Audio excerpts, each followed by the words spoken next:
Shalom, selamat pagi Bapak Ibu Saudara sekalian, bertemu lagi di Sekolah Minggu Gereja Baptis Efrata. Hari ini kita akan belajar di pelajaran yang ke-8. Tapi sebelum kita belajar, mari kita berdoa. Tuhan Yesus yang baik, kami ucap syukur untuk kebaikan Tuhan atas hidup kami, sehingga kami masih bisa bersekolah minggu. Berkati kami, supaya kami mengerti, memahami, dan melakukannya dalam hidup kami. Kami serahkan seluruhnya dalam tangan kuasa-Mu, kehendak Tuhan yang jadi, bukan kehendak kami yang jadi. Haleluya, amin. Bapak Ibu Saudara sekalian, kita akan membaca dulu ayat Alkitab yang akan mendasari pelajaran kita hari ini dari Matius 5 ayat 13 dan 16. Matius 5 ayat 13 sampai 16. Kita akan membacanya bersama-sama. Kamu adalah garam dunia. Jika garam itu menjadi tawar, dengan apakah ia diasinkan? Tidak ada lagi gunanya selain dibuang dan diinjak orang. Kamu adalah terang dunia. Kota yang terletak di atas gunung tidak mungkin tersembunyi. Lagi pula orang tidak menyalakan pelita lalu meletakkannya di bawah gantang, melainkan di atas kaki Dian, sehingga menerangi semua orang di dalam rumah itu. Demikianlah hendaknya terangmu bercahaya di depan orang, supaya mereka melihat perbuatanmu yang baik dan memuliakan Bapamu yang di surga. Bapak Ibu Saudara sekalian, ini perikop yang akan kita pelajari bersama-sama.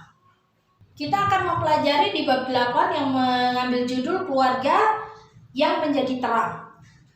Ayatnya sudah kita baca, dan mungkin Bapak Ibu Saudara sekalian sudah mengerti artinya. Oh, artinya saya Kristen harus seperti ini, saya harus seperti ini. Tuhan menginginkan saya menjadi garam, menjadi terang, menjadi saksi. Tetapi yang hari ini yang kita pelajari adalah bukan oknum diri sendiri, tetapi keluarga yang menjadi terang. Kalau diri sendiri menjadi terang, kita mungkin sudah paham. Karena bacaannya seperti yang kita baca ini, hendaklah kamu menjadi terang, kamu menjadi garam. Tetapi yang hari ini kita pelajari adalah keluarga kita. Kita ketahui bahwa keluarga adalah gereja mini, gereja kecil yang harus tumbuh, yang harus berkembang, dan harus melayani serta berdampak kepada dunia. Jadi kalau sekarang Bapak Ibu diberikan satu pertanyaan, dunia yang mempengaruhi keluarga atau keluarga yang mempengaruhi dunia? Mari Bapak Ibu Saudara sekalian direnungkan. Apakah keluarga kita dipengaruhi oleh dunia atau keluarga kita yang mempengaruhi dunia? Alkitab hari ini yang kita baca dan perikop yang akan kita pelajari adalah keluarga kita yang mempengaruhi dunia. Abad-abad permulaan kekristenan berkembang, terjadilah satu tekanan, bahkan ada satu penganiayaan yang sangat berat. Mereka mulai dihambat pertumbuhannya, dihambat untuk beribadah, berhambat untuk berkumpul. Tetapi mereka tidak kehilangan akal.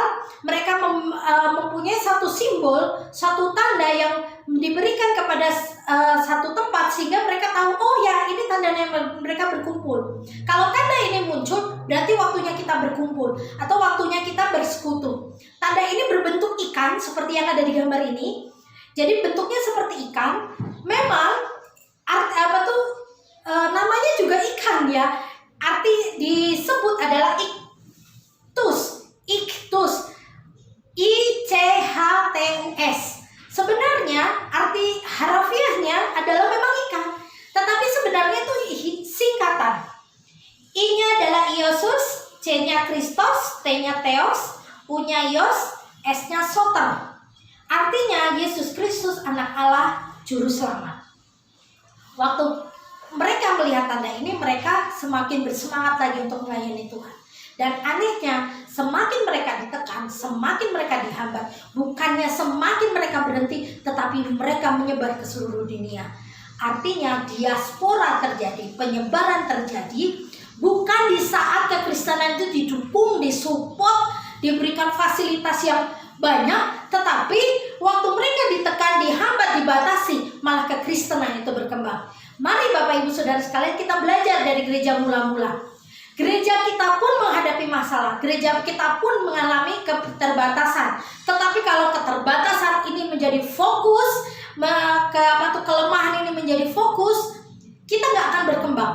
Tetapi keterbatasan, himpitan, tantangan ini semakin membuat kita didorong maju untuk melayani Tuhan. Kita yakini bahwa gereja kita pun akan mengalami perkembangan yang pesat sebagaimana gereja-gereja mula-mula. Kita kembali di keluarga. Keluarga yang menjadi terang, yang mempengaruhi dunia, bukan dunia yang mempengaruhi keluarga. Kalau dunia mempengaruhi keluarga, kekristenan ini, keluarga Kristen ini pasti tidak akan melayani Tuhan. Tetapi kalau keluarga yang mempengaruhi dunia, berarti dari keluarga sendiri pun harus berjuang untuk terbentuk menjadi satu keluarga yang solid di dalam nama Tuhan. Kita sadari bahwa gereja mini ini bernama keluarga. Di keluarga inilah ada wadah Tuhan memberkati. Wadah seorang laki-laki terbentuk menjadi pemimpin. Wadah seorang perempuan yang menjadi penolong. Wadah anak-anak yang menjadi penerus. Keluarga inilah yang akan terus-menerus dituntut oleh Tuhan untuk terus melayani Tuhan. Jadi kalau Anda membentuk keluarga Anda santai-santai saja. Kalau hari Minggu anak nggak mau ke gereja, ya sudah. Tidak mau pelayanan, ya sudah. Bapaknya hari Minggu sudah tahu harus ke gereja. Ada acara mancing atau acara ngapain. Oh, istrinya bilang, oh ya sudah. Berarti keluarga ini bukan keluarga yang mempengaruhi dunia, tapi dunia lah yang mempengaruhi keluarga itu. Hari ini kita akan belajar dari Matius 5 ayat 13-16. Yang pertama yang kita pelajari adalah orang lain harus tahu bahwa kita adalah orang Kristen, orang yang meninggikan Yesus sebagai Tuhan dan Juru Selamat. Ini bukan berarti Anda harus menunjukkan atribut rohani Anda dimanapun Anda berada. Pakai kalung salib, pakai anting-anting salib, cincin salib, atau baju yang nuansanya Kristen, atau gambar Tuhan Yesus, atau gambar ayat, atau tato mungkin biar kelihatan bahwa saya adalah orang Kristen. Bukan. Jadi Anda dikenal bukan karena atribut Kristen, tetapi Anda dikenal sebagai Kristen karena perlakuan hidup Anda. Ucapan, tingkah laku, pola pikir Anda membuat Anda ditahu bahwa orang lain tahu bahwa Anda adalah orang Kristen. Kemarin waktu Lebaran saya mencari percetakan sebenarnya. Saya kebetulan ada pesanan dan saya lupa kalau saya harus nyetak topper. Saya nanya beberapa teman, punya printer nggak? Oh nggak ada gitu kan. Akhirnya saya cuma bilang sama Tuhan, tolong saya harus bagaimana ini? Ini suasana Lebaran dan tidak ada fotokopi atau percetakan yang akan buka. Tetapi saya mulai berjalan dari satu tempat ke tempat yang lain. Saya tahu yang biasa jadi tempat langganan saya. Akhirnya saya mulai jalan lagi ke Jalan Pagarsi. Saya tahu itu pusatnya percetakan di Bandung. Apa yang mau ya gitu kan? Apa ada yang buka? Waktu saya ke sana, tiba-tiba saya lihat ada satu percetakan yang buka. Aduh, kalau ngeprint topper boleh nggak ya? Padahal cuma sedikit gitu kan. Akhirnya saya mulai dalam nama Yesus. Saya masuk, saya parkir motor saya mulai masuk. Permisi, apa bisa saya cetak topper? Saya bilang gitu toh. Cetak ini di kertas ini gitu kan. Terus dia bilang, boleh Bu, silakan. Saya lega, saking leganya, tanpa saya sadari, karena saya sudah jadi kebiasaan, saya bilang, duh puji Tuhan akhirnya saya bisa printer gitu kan. Terus orangnya itu mulai berbicara pada saya, ngobrol lama-lama tanya, Ibu gereja mana? Oh saya gereja di Baptis Efrata Cik, di BKR. Oh saya gereja ini, gini-gini. Akhirnya kita belajar ngobrol. Sebenarnya printer itu kan cuma sebentar, tapi sampai 30 menit kita ngobrol. Kalau itu nggak ada pelanggan lain, mungkin kita bisa ngobrol lama. Dan obrolan itu yang membuat saling menguatkan kita satu sama lain. Dia pengusaha muda, menurut saya dia sangat cantik. Dia dengan punya percetakan sendiri, dia ownernya itu berarti dia orang kaya. Tetapi dengan merinter hal yang kecil, harganya nggak seberapa, dia pun mau gitu kan. Dia bilang, wah Bu, obrolan kita menyenangkan ya. Oh ya, saya juga ditolong dengan ini. Jadi setiap kita berjalan di dalam nama Yesus, dimanapun kita berjalan, saya berpikiran dan satu hal yang saya ambil bahwa Tuhan pasti buka pertolongan. Anda mungkin saat ini sedang berada di tengah-tengah orang yang membenci kekristenan, mungkin ya. Saya juga berharap Bapak Ibu dalam keadaan baik. Tapi misalnya Bapak Ibu hidup dalam satu tempat yang membenci orang Kristen, hendaknya kita menjadi terang dan garam. Membalas kejahatan dengan kejahatan itu dunia yang mengajarkan. Tetapi kalau kekristenan, kita yang diajarin Tuhan Yesus membalas kejahatan dengan kebaikan. Entah Anda mau ditegur atau tidak ditegur, kita masih baik-baik saja. Yang kedua yang kita pelajari dari garam dan terang dunia ini adalah orang Kristen harus punya kepatuhan total kepada Allah, hidup sesuai dengan firman Tuhan. Yang tadi saya bilang, kalau kita pengen mempengaruhi dunia, berarti kita pola hidup kita harus anti mainstream atau berbeda dari dunia. Kalau dunia bilang, kalau kamu orang tua harus disapa duluan, kamu nggak boleh nyapa orang duluan karena kamu lebih tua. Loh, kalau kita orang Kristen, entah kita tua atau muda, kita harus menegur duluan, ramah kepada semua orang. Bukan hanya orang yang sama levelnya dengan Anda, tapi terkadang mungkin bagi yang ada tukang sampah, pemulung. Saya di lingkungan saya itu ada tukang sampah masih muda. Dia sangat baik, sampai setiap dia ngambil 2 hari sekali selalu teriak sampah gitu kan. Bu, sampahnya udah dibuang. Oh sudah gitu kan. Suatu hari saya lupa gitu kan. Si Jen, anak saya bawa tong sampah yang sampah kering, saya bawa sampah basah. Terus si Jen bilang, makasih ya A. Si A-nya itu, iya gak apa-apa dek. Mungkin mikirnya ini anak kecil gitu kan. Anak kecil kok sudah bilang makasih. Saya ngajarin memang anak saya, kalau yang lebih tua harus manggil, jangan manggil nama tapi manggil panggilan. AA, kakak, abang, atau mas, mbak gitu. Karena apa? Karena inilah tanda kita menghormati orang lain. Kalau kita menghargai orang lain otomatis akan menghargai kita. Entah dia pertama tidak suka sama kita, tapi kalau kita mulai menghargai mereka, mereka pun akan mulai menghargai kita. Kehidupan sosial yang kita hadapi sehari-hari, sebenarnya itulah pertandingan rohani kita.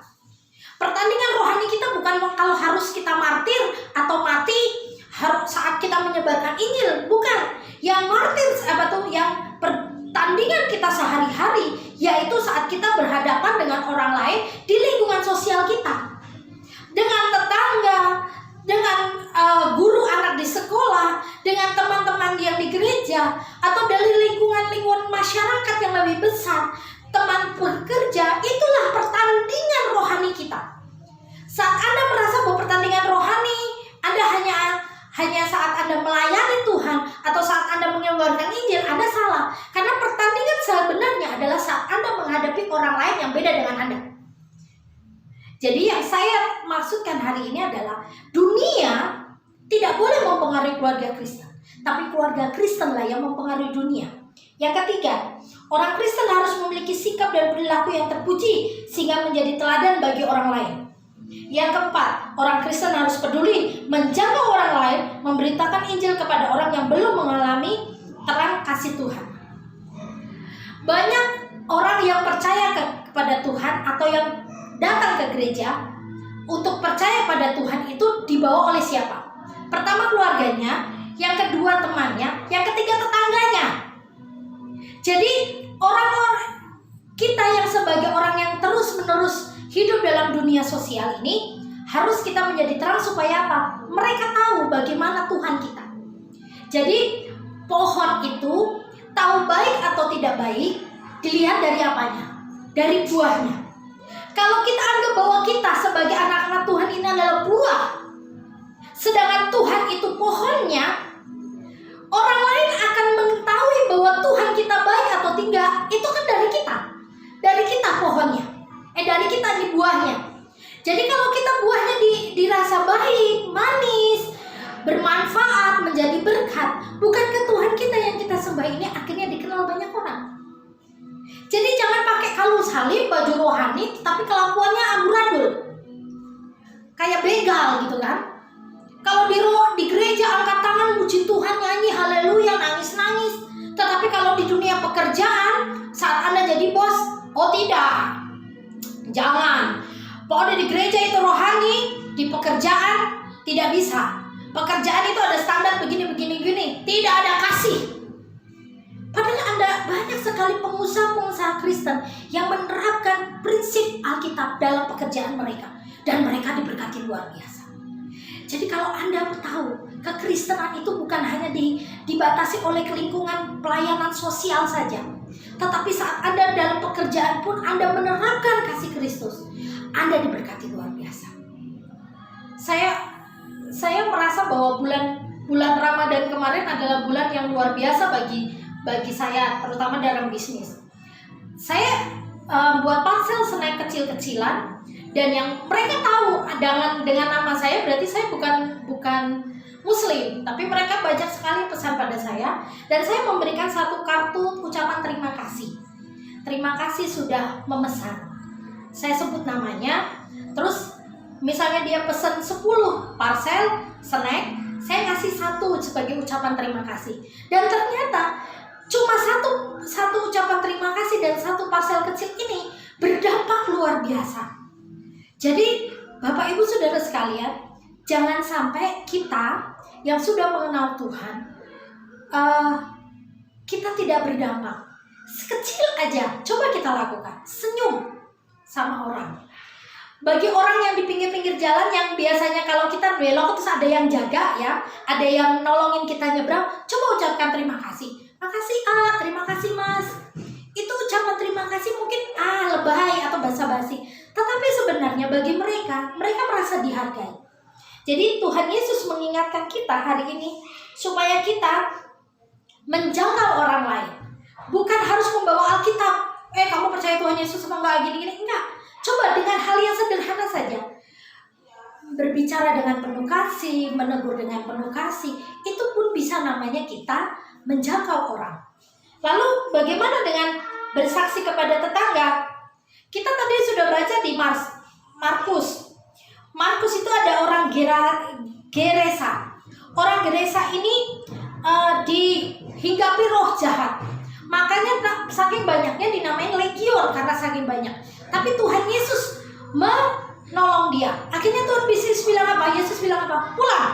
Ceritakan kebaikan Tuhan. Dan orang ini pun menceritakan kebaikan Tuhan. Dan banyak orang percaya. Jadi kalau jadi orang Kristen jangan malu untuk bersaksi. Tetapi berdoalah dahulu pada Tuhan, memohon hikmat supaya saat kita bersaksi, kita berdampak bagi orang lain. Jangan membabi buta. Jangan hanya modal berani, jangan hanya modal pintar bicara.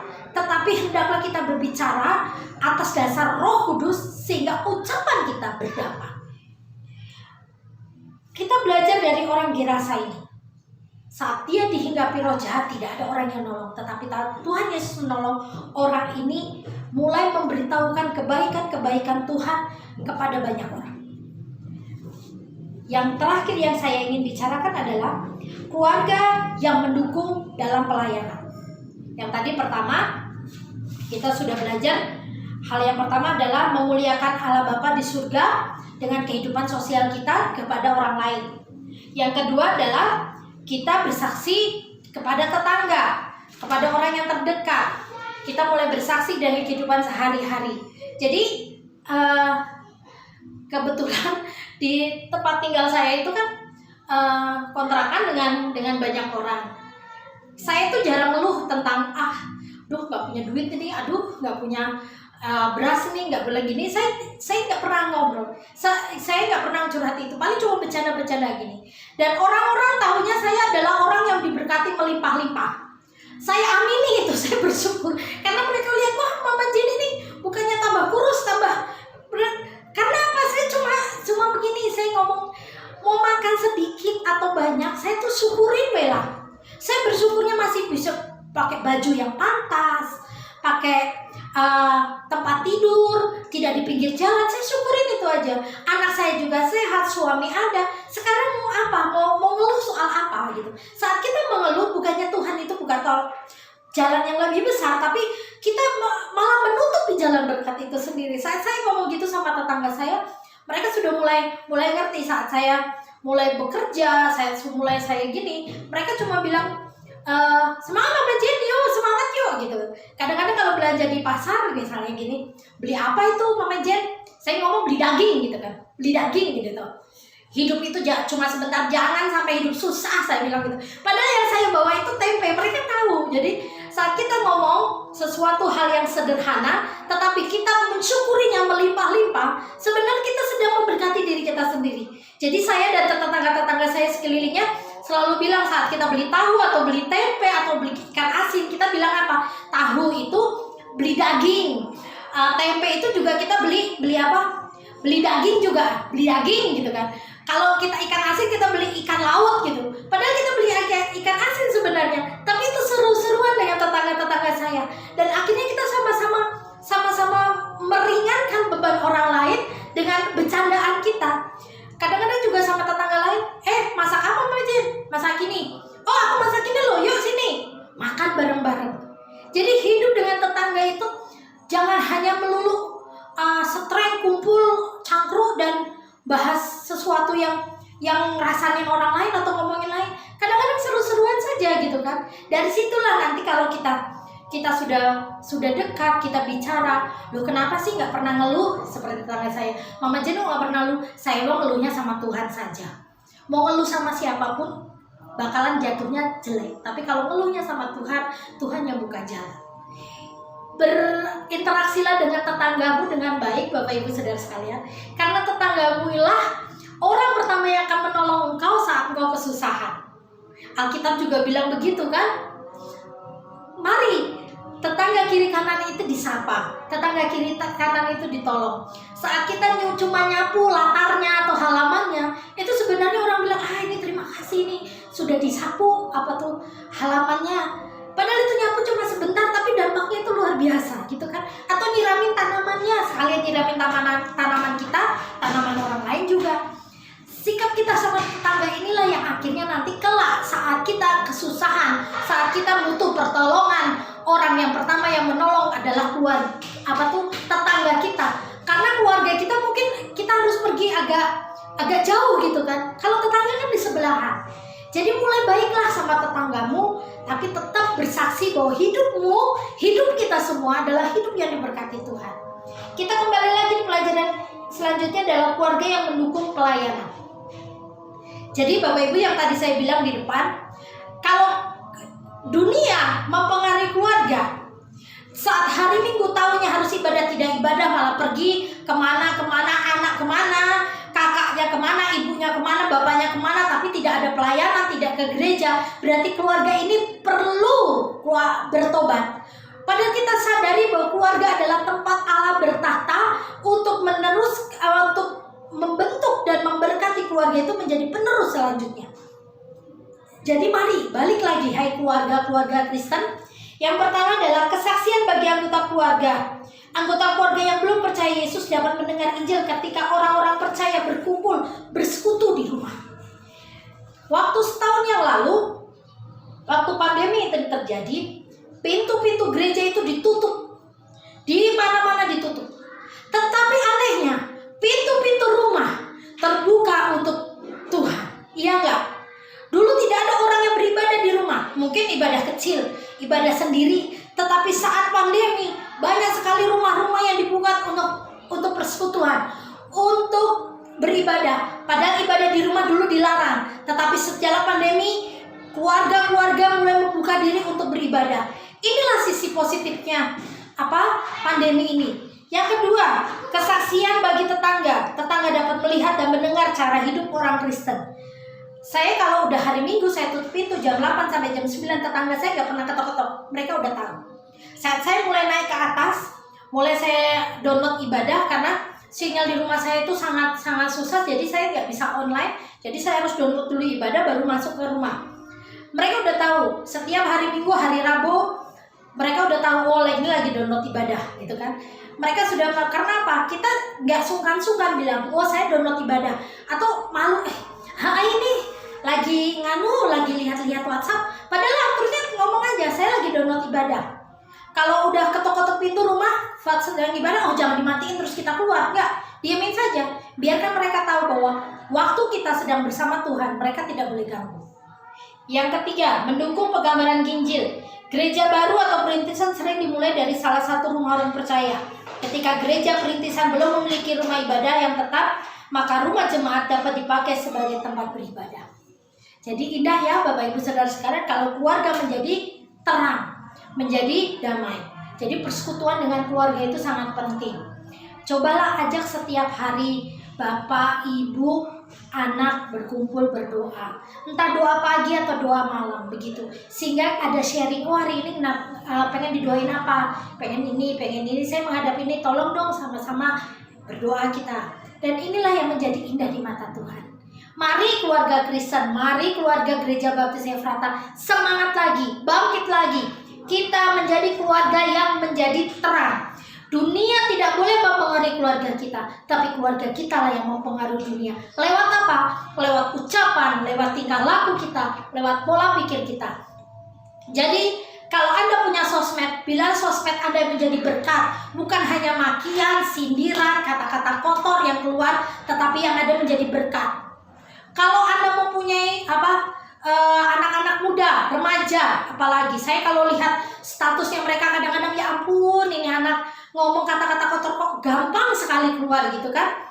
Jadi jangan sampai engkau anak-anak Kristen, remaja-remaja Kristen memakai sosmed itu hanya untuk ngejar like, ngejar pengakuan orang lain, mengumbar aurat, mengumbar kata-kata kotor. Tapi umbarlah kata-kata menjadi berkat. Kalau kamu mau selfie karena cantik, ya puji Tuhan. Nyatakan itu semua kemuliaan dari Tuhan yang diberikan Tuhan padamu itu. Katakan bahwa ini semuanya berkatnya Tuhan. Jangan memakai sosmed untuk kepentingan-kepentingan yang tidak benar. Pelajari dari anak-anak muda yang jatuh dalam dosa, yang jatuh dalam permasalahan karena jempol. Jadi hari ini Bapak Ibu Saudara sekalian, yuk mari kembali lagi menjadi keluarga Kristen yang diberkati dan menjadi berkat. Jangan hanya mau menjadi keluarga yang begitu-begitu saja. Yuk terobos yuk. Yuk mulai berubah yuk. Yuk mulai kembali lagi di jalan Tuhan. Saya tahu bahwa sudah lama kita tidak di gereja. Bukan berarti kita membiarkan api rohani di sini semakin padam. Tapi sebaliknya, semakin hari semakin berkobar hati kita untuk melayani Tuhan. Saya akan membacakan satu kesimpulannya. Memberitahukan segala yang diperbuat Tuhan berarti menceritakan pengalaman pribadi bertemu dengan Tuhan Yesus. Cerita itu mencakup keadaan hidup sebelum bertemu Yesus, bagaimana bertemu Yesus dan perubahan hidup setelah bertemu Tuhan Yesus. Bersaksi adalah menceritakan pengalaman sendiri, bukan pengalaman orang lain. Mari berpengalaman dengan Tuhan, mari hidup benar di hadapan Tuhan. Kita tutup Alkitab kita berdoa. Tuhan Yesus, kami ucap syukur untuk kebaikan Tuhan dalam hidup kami. Kami berdoa untuk setiap keluarga-keluarga Kristen yang saat ini menyaksikan tayangan ini. Baik yang saat ini diberkati Tuhan melimpah-limpah, atau saat dalam pergumulan atau dalam kesulitan, Tuhan berkati mereka. Suami lebih mengasihi istrinya daripada orang lain. Istri lebih menghormati suaminya daripada orang lain. Anak-anak menghormati orang tua dan menghormati Tuhan. Biarlah keluarga-keluarga Kristen ini menjadi berkat, menjadi terang, menjadi garam di kehidupan mereka. Bukan saat di masa kesenangan, tapi di masa kesukaran pun mereka menjadi berkat, menjadi penolong, menjadi pengaruh bagi orang lain. Kami berdoa supaya keluarga Kristen di Gereja Baptis Efrata atau dimanapun saat ini anak-anakmu sedang menyaksikan tayangan ini, terus bertumbuh di dalam Tuhan, berpengharapan di dalam Tuhan, dan mengandalkan Tuhan dalam segala perkara. Terima kasih Tuhan, terima kasih. Kami serahkan seluruhnya dalam nama Yesus. Kehendak Tuhan yang jadi, bukan kehendak kami yang jadi. Haleluya, amin. Selamat pagi, Tuhan Yesus memberkati.